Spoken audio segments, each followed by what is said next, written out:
Well, I must say, it certainly has been a while since the last Monster Hunter video.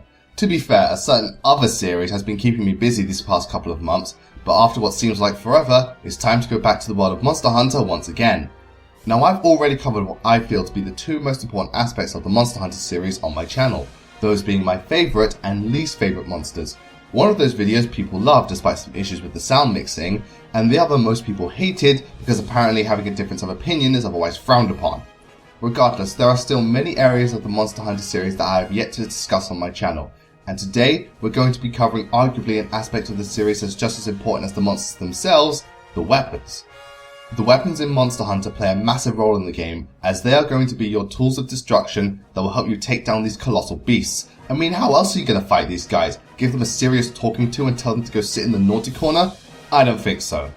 As of Monster Hunter 4 Ultimate, there are now 16 different types of weapons in the entire Monster Hunter series, and depending on how you play the game and the monsters you're facing, these weapons will be essential in taking down these beasts and using their remains to forge even stronger and more badass weapons. Sounds gruesome, I know, but sometimes you've got to make the best use of what you've got. Just like anyone who plays Monster Hunter, there are certain weapons I use more than others, and ones I prefer using for various reasons, and today I'm going to be counting down which of them are my 5 favourite. Now before we begin, I'd like to clear a few things up here and there. First of all, this is just my opinion, and I'm simply ranking these weapons on how much I like using them, since even though I'm sure there are weapons that are better than others statistically, and players have calculated which ones are the best regardless of playstyle, I, and many other players like Pro Jared, feel that all weapons in Monster Hunter are equally as good as each other, as the weapons are built around each one suiting a particular playstyle. So at the end of the day, hunting monsters with any weapon is all about skill and how much you enjoy using that particular weapon. Secondly, is that the reason I'm only talking about 5 weapons is that even though there are 16 weapons in Monster Hunter, I only use 5, or more accurately, there are only 5 weapons I enjoy using and hunt monsters with 3 that I'm starting to get the hang of, but I'll talk about those towards the end of the video. As such, I'm only doing a top 5 list since there are only 5 weapons I can discuss in detail, unlike every other weapon which I really don't use, or at least not enough to give them a proper analysis. And finally, I'll be looking at how each weapon performs in Monster Hunter 4 Ultimate, since it's the most recent entry in the series, and a lot of the weapons got additional attacks thanks to the jumping mechanics introduced in 4 Ultimate. Plus, certain weapons were introduced in 4 Ultimate, and it would be otherwise unfair and impossible to compare them if we looked at how these weapons were in previous generations.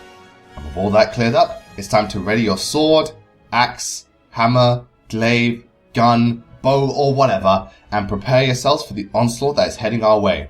And I'm not talking about the monsters, I'm talking about the onslaught of negative comments, because if the last Monster Hunter video is any evidence, when it comes to Monster Hunter, regardless of what you say or how you say it, someone is going to get salty.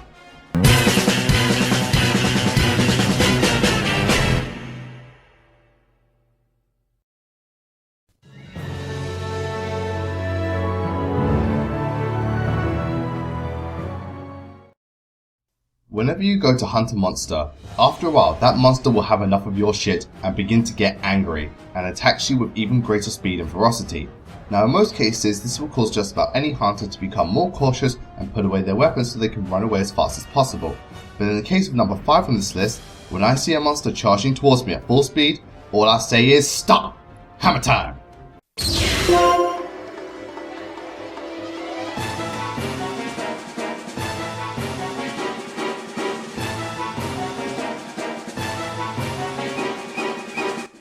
Man, I wish I could use MC Hammer's Can't Touch This. Ah well, copyright is certainly a bitch, but in any case, starting off this countdown, we have the hammer. Now the hammer is a weapon I will admit did take some time to grow on me before I began to fully appreciate and actually use it properly, since I didn't use it at all in Try, but during 3 Ultimate I finally understood just how good the hammer really was. And well, let's just say that thanks to 4 Ultimate, I really brought the house down with this thing. In terms of base power, the hammer is one of the strongest weapons in the entire series, and the weapon itself focuses on sheer brute force on top of anything else. Because you know what they say, the best defense is a good offense. When using the hammer, most of my playstyle focuses on very powerful strikes and mixing between quick blunt attacks to fully charged slamming attacks that can be devastatingly powerful, in order to often take large chunks out of the monster's HP and smack them where the sun don't shine. One of the best aspects about the hammer, aside from the sheer power, is that the hammer is very good at making monsters flinch and outright stunning them, or in some cases knocking them unconscious. While it's not guaranteed to always work, I find that more often than not, some of the more powerful attacks with the hammer cause the monster to stagger back, allowing you and your teammates to keep up the pressure and back the monster into a corner. When wielding the hammer, it's all about getting up close and personal with the monster and dealing as much damage as possible at one time.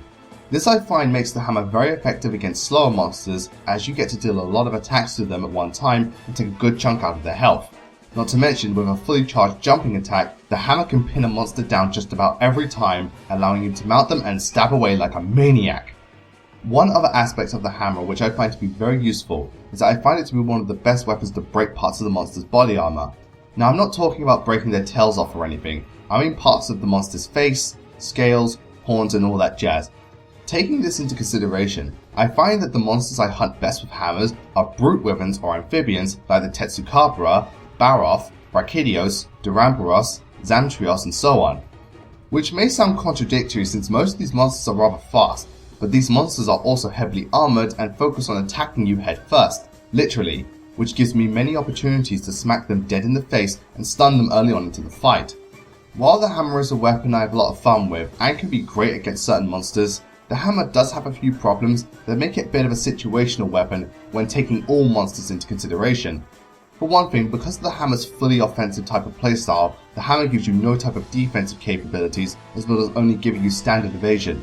Not to mention, despite having some very high reaching swinging arcs, the overall range of the hammer is rather small, and a lot of the hammer's attacks force you to stand still in place and swing away, rather than moving and attacking at the same time like other weapons. With this in mind, I find that the hammer isn't very effective against monsters with high speed like the Tigrex or the Rajang, as well as ones that spend most of their time in the air, like the Ralphlos or the Kushala Deora, or however you pronounce it, since they either move about too much for you to effectively pull off a full hammer combo, or they simply fly too high up to be reached with most attacks, so the hammer isn't exactly a weapon I can fight just about any monster with. While I wasn't too fond of it at first, I really grew to like the hammer, and it has been a very useful weapon in both Monster Hunter 3 and 4 Ultimate. While a bit more situational than most weapons, what the hammer does well, it does incredibly well, and can be very effective and potent if you know just how to use it correctly, and in my case, fight the right monsters with it. I also find the hammer to be one weapon you can really have a fun time with, since if you fight a Conga Lala with the hammer, you can just picture yourself as Super Mario fighting Donkey Kong like it was 1981. Well, we already have the Mario costumes for the Palicos, an event Conga Lala that looks like Donkey Kong wouldn't be too far off. I mean, with DLC, anything is possible.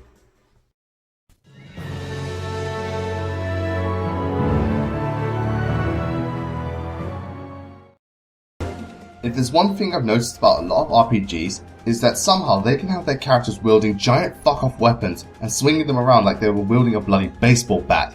I mean, realistically, none of that is possible in the dreaded realm we call reality. But because this is a world of video games, logic don't mean shit, so no one takes realism into account, much to everyone's appreciation. However, Capcom didn't seem to get the memo, since wielding giant weapons in Monster Hunter causes you to swing them around very slowly, just like in real life, and nowhere is this more obvious than with the Greatsword.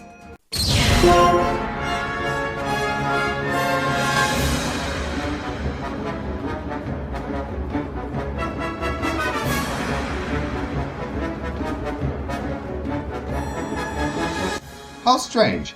Out of all the areas of Monster Hunter where real-world logic could have been applied to, they decided to give it to how weapons function and the way you attack. To be fair, if they went the easy route and made it so that the monsters dealt as much damage to you as they would in real life, Monster Hunter would be a significantly more difficult game, so you really can't complain about how the weapons handle in Monster Hunter. Speaking of weapon handling, coming in at number 4, we have quite possibly the most realistic, and I use that term loosely, depiction of how these weapons would handle in real life, the Greatsword. Now, from a first glance, the Greatsword is a weapon a lot of hunters would have gravitated towards from appearance alone, since, well, just look at it, it's a giant fuck-off sword that's just as big, if not bigger than yourself. But this ain't no Final Fantasy VII Buster Sword, people, because this weapon carries a lot of junk in the trunk. As many of you may have guessed, the Greatsword is one of the most powerful weapons in Monster Hunter, thanks to its incredibly high level of base power and the ability to charge up and deal some ridiculously powerful strikes, to the point in which you feel the impact of the swing and almost feel sorry for the monsters, until they get pissed off and you begin to piss yourself in fear. The greatsword also has rather good range for a melee weapon thanks to its size, since a lot of its attacks travel in very large arcs that cover a good area, so you can possibly hit monsters if they happen to jump to the side or behind you or even hover in the air, but only sometimes since this thing can only go so far just by its size. Like with the hammer, the greatsword has a knack for making monsters flinch and or topple them over, as well as destroying parts of the monster's body, including armor and the tail rather easily. So if you're able to keep the monster subdued for a while, you can land many powerful strikes and take a good chunk out of their health. Because of this, I find that the greatsword works wonders against really big or really slow monsters, like the Gen Moran, Najarala, Diablos when it isn't in rage, Akantor, Ukanlos, and so on. Since because they're either so big or so slow they're very easy to hit, and since the greatsword is so powerful, you can really stick it to them with this weapon, especially in the case of the Gravios, because I swear when I fight the normal or black version of that thing with a greatsword, I don't mean to brag or anything, but that monster becomes my bitch. Also, and I know this is more to do with free ultimate, but I found the greatsword to be the best weapon against water monsters or leviathans, since those swinging arts underwater had a great amount of coverage. Another great thing about the greatsword, see what I did there, is that they can also be used as a shield, which is pretty much mandatory since the greatsword isn't exactly a weapon you can run a marathon with. Yeah, even though the greatsword has great power and defense, the weight of this thing will slow you down significantly, and it is a very slow weapon to fight with. Not only do you move at a snail's pace when wielding this weapon, but also your attacks are very slow and have a lot of recovery time between swings, making it so that the monster can outright dodge or counterattack before you can either stop the attack or even land a hit in the first place. As such, I find that like the hammer, the greatsword is a bit of a situational weapon, since while I find it to work well against most monsters, I find that really fast monsters like the Barioth, Zenoga or Nagakuga kinda shit all over the greatsword. Since they move around so much, it makes it hard to land multiple hits on them with the greatsword, and you leave yourself completely exposed to them when attacking. And trust me, the monsters in Monster Hunter do not want to be your friend. While not like other greatswords in most RPGs thanks to the more realistic approach to fighting with this thing, the greatsword is still a weapon I find to be very useful and also very fun to use, thanks to the sheer power of this weapon and rather large area of attack. While a bit clunky to use and not the most ideal weapon in some situations, it's still a weapon I find a lot of good in and was just as useful to me in 4 Ultimate as it was in 3 Ultimate despite the lack of underwater sections. Though I must admit, sometimes I really do feel sorry for the monsters when I land a fully charged swing and destroy part of their body, because you really feel the impact of that swing and the pain the monsters are going through. Until they decide to get pissed off more than Nintendo fans at last year's E3, and suddenly you forget all about the pain you've caused them, because at this point, they'll get no... Son of a bitch didn't even let me finish.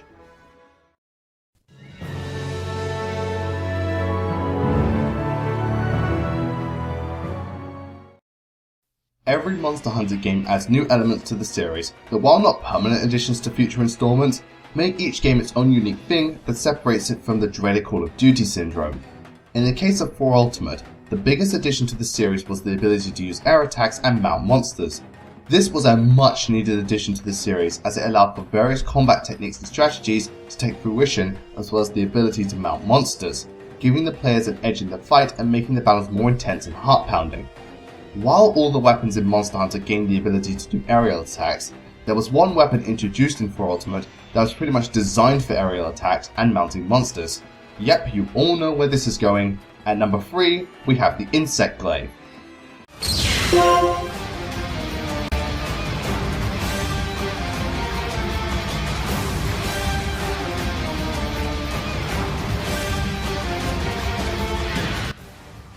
Nothing like a brand new set of tools to make the hunt even more thrilling.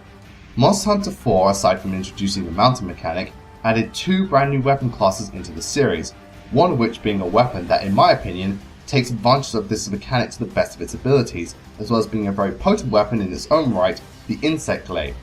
Now the Insect Glaive is more than just a double-edged glaive, which on its own makes it an awesome weapon, but like the name suggests, the insect part of the Insect Glaive is that the hunter can send out a kinsect to attack monsters, as well as boost the hunter's stats, which I'll get into in a second. By itself, the Insect Glaive is a rather powerful weapon that, while not as strong as say the hammer or greatsword, still packs a punch and is significantly faster than either of those weapons, so it's a very nice middle ground between speed and power. The glaive also has very good range for a melee weapon, and all of the attacks have rather large and wide arcs, allowing for good coverage against just about any monster. Not to mention the glaive at base level can deal a decent combo, and a lot of the attacks are rather flashy and fancy looking, which makes you feel like a badass when wielding it. However, the insect glaive's best aspects are first of all, the ability to vault into the air at will. With this technique, not only can you spring yourself into the air and avoid monsters making a beeline for you, but you can also perform an aerial attack and mount monsters whenever you feel like it. This is why I feel the insect glaive was pretty much made for the new mountain mechanic, since the glaive allows you to perform aerial attacks on a whim rather than waiting to jump off the ledge or get vaulted into the air by another hunter, giving you a lot more versatility during fights and making it much easier to mount monsters more than any other weapon. Another great thing about the insect glaive is that you can send out your kinsect to attack the monster, and depending on which part of the monster's body the kinsect attacks, you can drain them of their essence and use it to increase your stats in either attack, defense, speed, health, or all of them at once if you collect the right essence within a given time.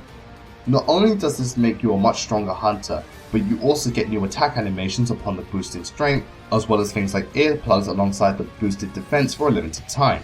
With all these tools at your disposal, the insect glaive is a very versatile weapon that will work against just about any monster, and I find that the glaive is incredibly effective against monsters like the Nursula, Congalala, Kichiwaka, Gormagala, Kezu, and Soregios. With that said, the glaive isn't perfect despite it being very versatile and reliable. For one thing, while the attack and defense boosts make the glaive incredibly potent and are the first things I go for when hunting any monster, actually getting the essence is easier said than done when it comes to certain monsters, since you have to aim the kinsect in just the right area, some of which are either very specific or hard to reach, which can make getting those boosts take longer than necessary and give the monster various opportunities to attack you. Not only that, but the insect glaive is somewhat tedious to upgrade, since not only do you need to have the right materials to upgrade the weapon, but you also have to upgrade the kinsect multiple times before the glaive itself can be upgraded, which takes a rather long time compared to other weapons. Aerial attacks were a fantastic addition to the series, and the insect glaive was one weapon that really took advantage of this new way of fighting. On its own, the glaive is a great weapon that has a strong balance between strength and speed, as well as being very versatile, along with the addition of the kinsect, allowing you to feed off the monster's power and make it your own. While upgrading this thing is a bit of a hassle, the weapon itself is still awesome and was a great addition to the series. Plus, the way you swing around that baby and pull off all those fancy moves, it almost makes you feel like you're Darth Maul with that double-edged lightsaber. Man, I can just picture it now.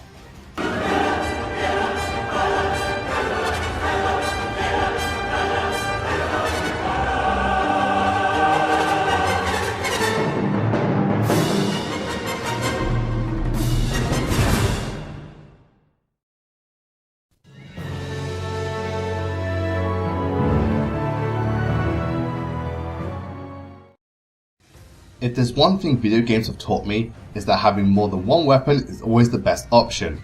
I mean, in the Contra series, having 2 spread guns is where it's at, the 2 Blades of Chaos in God of War, dual wielding weapons in the Halo series, and I mean hell, look at Robin in Smash Bros. That motherfucker's got both swords and magic. In the case of the Monster Hunter series, while wielding one blade is cool, nothing truly beats wielding dual blades.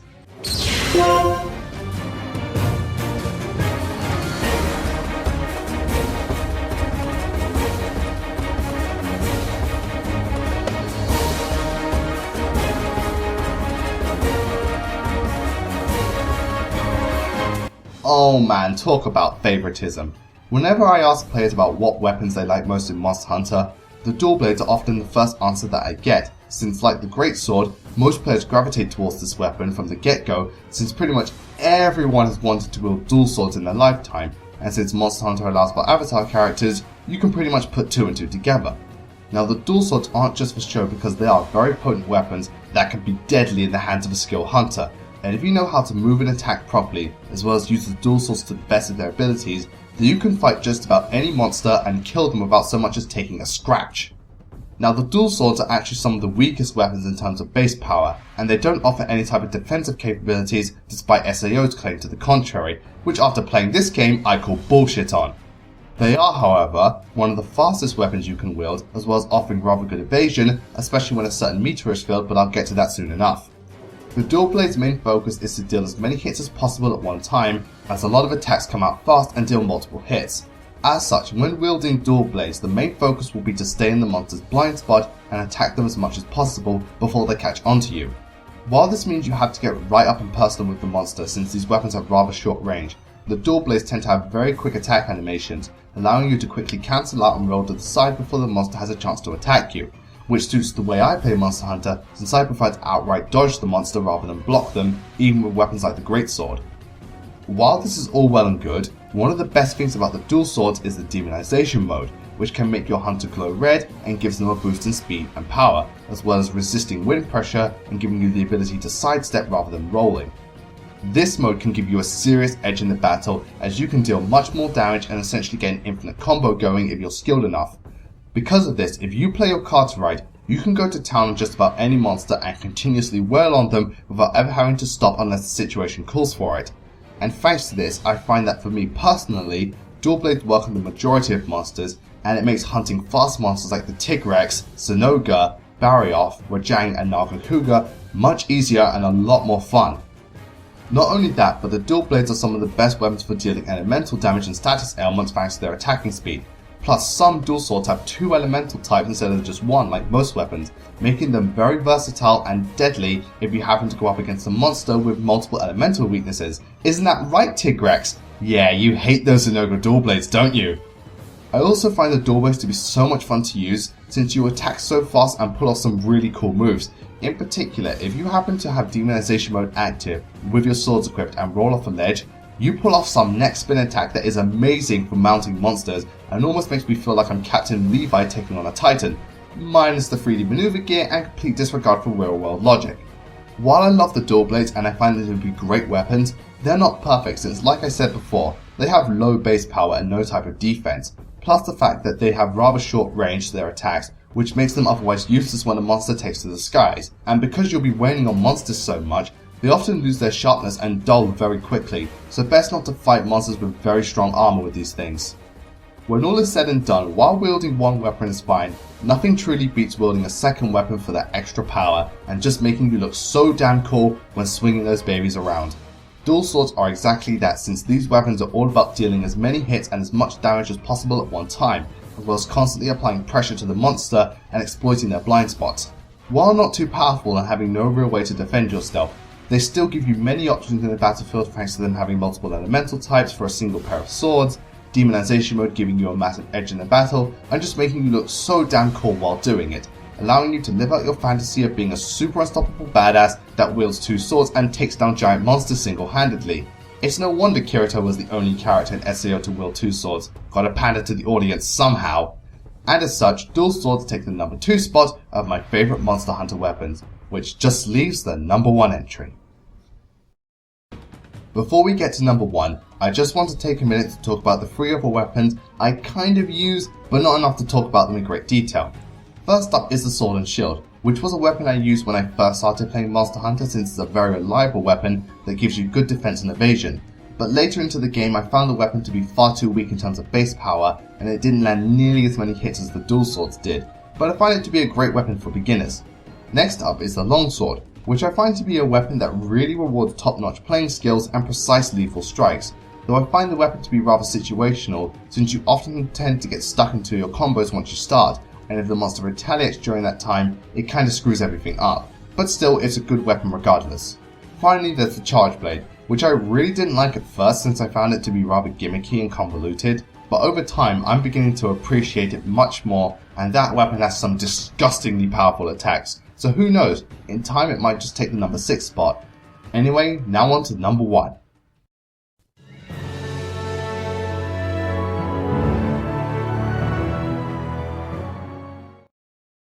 Okay everyone, this is it.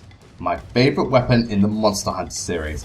And even though I like all the previous weapons and use them when necessary, all of them are weapons I only use against certain monsters for various reasons, even the insect glaive.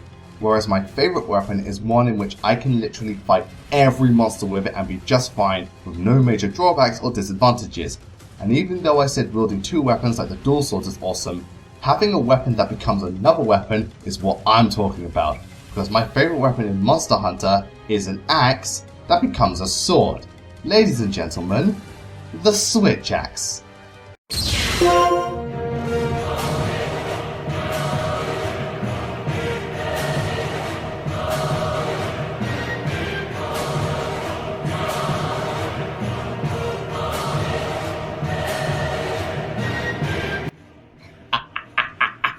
This is what it truly means to be a monster hunter. Right from the very moment I held this mighty blade in my hand, I knew that this was going to be my favourite weapon in the Monster Hunter series, and that holds true to this day, because goddammit, I freaking love the Switch Axe. The Switch Axe has got to be one of the coolest and most unique weapons in the Monster Hunter series, which is saying a lot when you consider things like the gun lance and hunting horn, since it's an axe which turns into a great sword. What's not to love about that? In my case, nothing, since I never once doubted the Switch Axe or I felt that it wasn't capable of taking down any monster. In fact, the Switch Axe has been the key to many of my victories against even some of the strongest of monsters like the Fatalist or the Dalamada. The Switch Axe itself is one of the strongest weapons in the Monster Hunter series, with a base power that rivals that of the Great Sword and Charge Blade, allowing you to deal lots of damage and break parts of the monsters with ease. The weapon has very impressive reach, as a lot of its attacks have very large arcs to them that can reach great distances, even able to hit monsters like the Ralphalos when airborne. What makes the Switch Axe special is the obvious fact that the weapon is able to switch between two modes of attack, the Axe and the Great Sword. In Axe mode, the weapon has fantastic reach on top of already great base power, and even has rather good evasion since instead of rolling, you sidestep in whichever direction, allowing you to keep focused on the monster and stay on target while evading it. Not to mention, there isn't too much recovery lag between attacks. It is also in Axe mode where you're able to build up the fire gauge by attacking the monster, and once the meter on the top left of the screen is full, you switch to sword mode. Though truth be told, it doesn't have to be full, but I find that's usually the best way to go about using it. In sword mode, you move like you would with a greatsword, only you attack much faster, and thanks to the file you stored up, the attacks you land are boosted with whichever file the axe happens to specialize in, such as power, elemental, or exhaust. Because of these two methods of attack, the Switch Axe is an incredibly versatile weapon, as both the axe and sword mode offer various options for fighting and cater to different types of playstyles, which allows me to adapt to just about every situation or monster I encounter, making it so that I can fight them without any major disadvantages. And while they may not be the best weapons for certain monsters, at the very least I have yet to get my ass handed to me when wielding the Switch Axe. I will admit the Switch Axe isn't perfect since it gives you no type of defense and the sword form is only temporary, but I find this to be outweighed by the positive aspects of the weapon as a whole. Plus, some of the Switch Axe's most powerful attacks are just insane, like the Crush Slash that occurs after using a Rising Slash in Axe mode that can possibly infinite a monster if you have a way to prevent stamina depletion, and the Discharge attack in sword mode, which is such an amazingly powerful and awesome move, you really feel the power behind it, and it feels great to unload all of that power stored within your blade. Dicks! I'm talking about dicks! Thank you, Jack, that was very informative. With all these tools at my disposal and the massive amounts of versatility, the Switch Axe is a weapon I tend to hunt most monsters with, and sometimes it even turns out to be the best weapon to hunt monsters with in certain situations and completely destroy certain monsters. When I fight a Celtus, I use the Switch Axe. Raytheon, Switch Axe. Yian Garuga, or however the fuck you pronounce it, Switch Axe. Ralphalos, Switch Axe. Celtus Queen, Switch Axe. Devil Joe, Switch Axe. Elatrian, Switch Axe, Switch Axe, Switch Axe, Switch Axe! No matter the monster or the hunting ground, the Switch Axe is a weapon that I will always put my faith in, and it allows me to play at the best of my abilities, giving me the chance to deal massive amounts of damage as well as offering up enough evasion to dodge the monster with ease. And that is the way I like to play Monster Hunter, which is why it takes the #1 spot of my favourite weapons in the Monster Hunter series. This has been CRASHX500. I wish you all a great night, take care, and remember, these were just my favourite weapons in Monster Hunter. If you agree or disagree with what I said, that's perfectly fine, since everyone plays Monster Hunter differently and all the weapons are equally balanced. With that in mind, I'm very much looking forward to seeing how these weapons fare in Monster Hunter Generations thanks to all those brand new super attacks. Who knows, maybe I'll find new weapons to love or just end up loving my initial 5 weapons even more. But I'm probably not going to find out for a while, since even though the game's coming out in the near future, there's a certain other 3DS game coming out very soon that's going to be holding my attention for a very long time. Oh yes people, the time has finally arrived for Fire Emblem Fates!